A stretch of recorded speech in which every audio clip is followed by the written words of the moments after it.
হাসপাতালে আসছেন, আপনারা যে ওষুধ পাইছেন?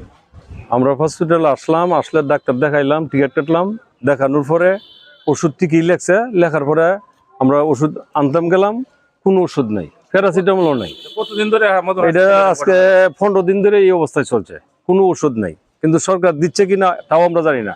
আমরা ইচ্ছা করছি এখন সাংবাদিক সম্মেলন করে এবং আমরা রাজনীতিবিদ যারা আছি তারা সবাই মিলেমিশে টিচি সাহেব জানে, ডাক্তাররা বলে টিকেই লেখার জন্য, কিন্তু ওষুধ পাই না। তাহলে ডাক্তাররা লেখে কেন যে ওষুধটা যে আপনারা দেন, এর কারণটা কি?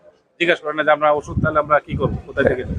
এটা বলতেছে যে ওষুধ নাই, আসলে পরে পাবেন, এই কথাটা বলে পাচ্ছি না।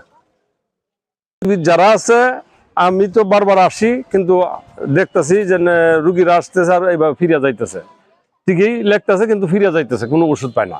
কিন্তু আমাদের যারা উপজেলার সভাপতি স্যার আছে তারা টিচির সাথে কোনো লেজুমেন্টিন আছে কিনা তাও জানি না।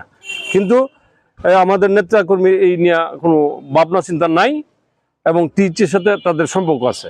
এখন টিচি হিসাবে এই যে হসপিটাল দেখেন কি লুংরা, কি অবস্থা, হ্যাঁ দেখেন কি লুংরা, এই দিকে তারিয়া নাই। 2 দিন মতন সপ্তাহে 1 দিন আসে আর তারকে পাওয়াই যায় না। হ্যাঁ, এই হলো ঘটনা। লিখে কিন্তু ওষুধ লেখার পরে কিছু পাচ্ছি না। কয়েকে বাহির থেকে কেন গা, বাহির থেকে জনগণ আর কত আনবে বাইরে থেকে? আমরা আইসি, আসার পরে তো লেখা তো ঠিকই লেখছে ডাক্তার সাহেব, কিন্তু ওষুধ তো নাই। ওষুধ লেখছে, লেখার পরে আমরা কি বাহির থেকে কেন লেগে